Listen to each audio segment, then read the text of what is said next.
Halo selamat pagi saudara, saya Paskalis Siswari kembali menyapa Anda pagi ini di Kompas Bisnis. Saudara, dunia dirundung krisis kelangkaan kontainer sejak 3 bulan terakhir. Nah, Indonesia ini jadi salah satu yang terkena getahnya. Kalau tidak ada solusi dalam waktu dekat, kegiatan ekspor Indonesia tentu akan sangat terpukul, bahkan bisa mengganggu pemulihan ekonomi. Pagi ini Kompas Bisnis akan berbincang langsung dengan Dirjen Pengembangan Ekspor Nasional Kementerian Perdagangan Didi Sumedi. Selamat pagi Pak Didi.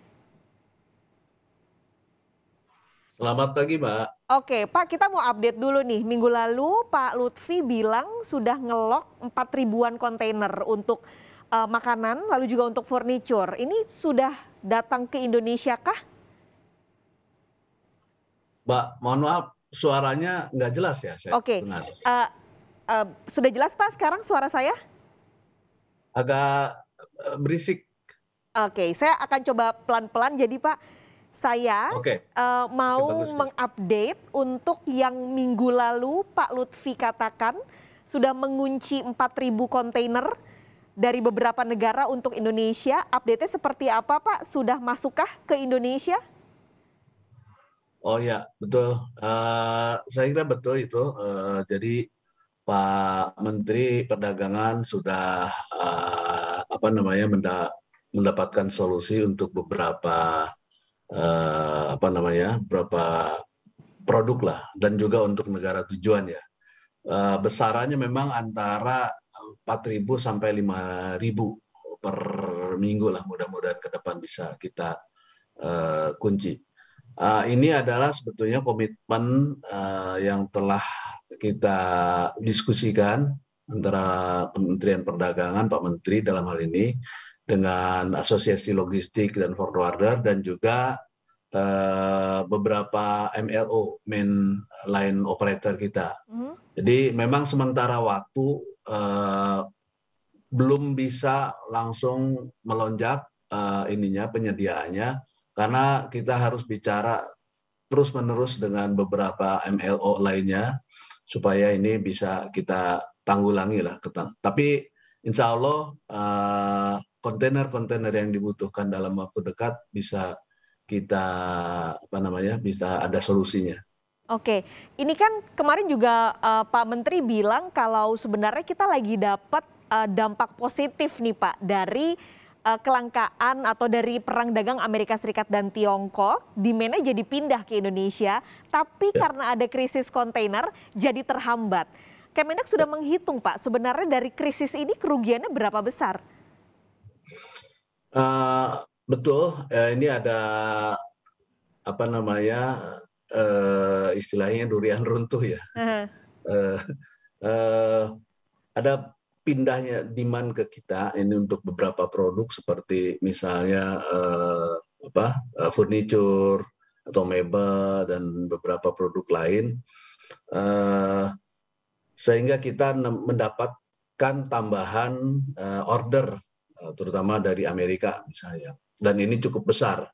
Nah, ini kalau bicara kita kerugian, mungkin terkait dengan opportunity loss-nya ya, yang cukup besar. Dan ini memang laporan dari beberapa eksportir, mereka sudah terhambat, ada sampai ratusan kontainer juga ya, dari beberapa tempat. Nah, ini tentu merupakan satu, kita ambil dari opportunity loss, dan juga barangkali biaya-biaya yang mereka keluarkan, terutama biaya penyimpanan, pergudangan.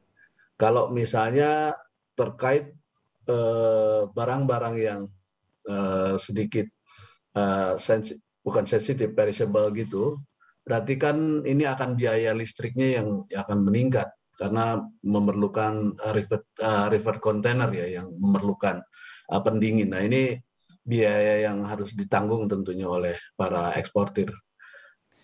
Laporan yang Kemendak dapat dari eksportir-eksportir ini apakah mereka sudah bilang Pak, biasanya nih mereka nilainya berapa sih Pak? Tadi opportunity loss, lalu juga ada tambahan-tambahan biaya yang akhirnya harus mereka keluarkan karena krisis kontainer ini. Kalau bicara total kerugiannya, kami memang belum mendapatkan angka yang pasti ya, karena memang kalau itu harus kita kumpulkan dari beberapa tempat yang terkendala perjalanan ekspornya. Hmm. Tapi paling tidak kita melihat dua hal itu ya, dari opportunity loss, dari sisi delay sebetulnya ya. Ordernya masih on, cuma terjadi delay kan. Ini tentu bagi bisnismen waktu adalah uang ya. Jadi dengan delay beberapa minggu bahkan ada yang bulanan, itu tentu menimbulkan cost ya. Artinya kerugian, cash flow-nya tidak lancar dan beberapa dampak negatif lainnya. Tapi mudah-mudahan ini bisa ditanggulangi walaupun tidak langsung semuanya bisa terselesaikan, tapi paling tidak ada solusi-solusi jangka pendek yang bisa kita laksanakan. Oke, solusi jangka pendek tentu dinanti karena mau mengonfirmasi Pak, sebenarnya setiap minggu itu kebutuhan kontainer untuk para eksportir ini berapa banyak sih Pak? Lumayan besar ya, dengan permintaan yang meningkat sekarang. Saya nggak nyebut nama perusahaannya, ada yang misalnya dia membutuhkan per minggu tuh 500 kontainer, ada yang membutuhkan 1.000 kontainer per minggu ini ya.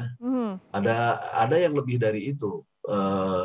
Jadi ini cukup masif nih sebetulnya kesempatan kita untuk bisa mengisi permintaan ini.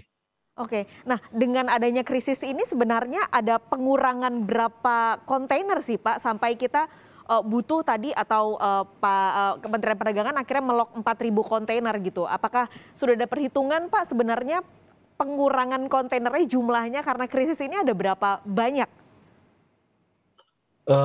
Jadi gini, kami memang saat ini sudah membuat sistem atau aplikasi yang kami mintakan kepada teman-teman eksportir untuk mengisi kebutuhan kontainer mereka. Dan memang ini saya kira belum tersosialisasikan seluruhnya ya. Padahal kami setiap minggu Pak Menteri itu berkumpul dengan para pengusaha di Kadin maupun di Kementerian Perdagangan untuk menyampaikan hal ini. Secara pasti memang kita belum tahu Mbak, kebutuhan total nasional per minggunya. Tapi tadi dari angka-angka yang hanya disampaikan beberapa perusahaan, ternyata memang satu perusahaan pun bisa membutuhkan kontainer yang cukup besar ya. Oke, 500 sampai 1.000 per minggu. Ini tentu diharapkan Pak bisa. Ya itu pun untuk 1-2 perusahaan ya, mungkin totalnya bisa besar sekali, bahkan 10 ribuan barangkali. Jadi solusi jangka pendek yang tadi sudah disiapkan tentunya diharapkan oleh para eksportir ini bisa segera muncul, bisa segera ada untuk bisa mengambil tadi kata Pak Didi durian runtuh yang didapatkan para eksportir saat ini. Pak Didi terima kasih banyak sudah bergabung di Kompas Bisnis pagi ini. Dirjen Pengembangan Ekspor Nasional Kementerian Perdagangan Didi Sumedi sudah bergabung di Kompas Bisnis. Sehat selalu Pak Didi.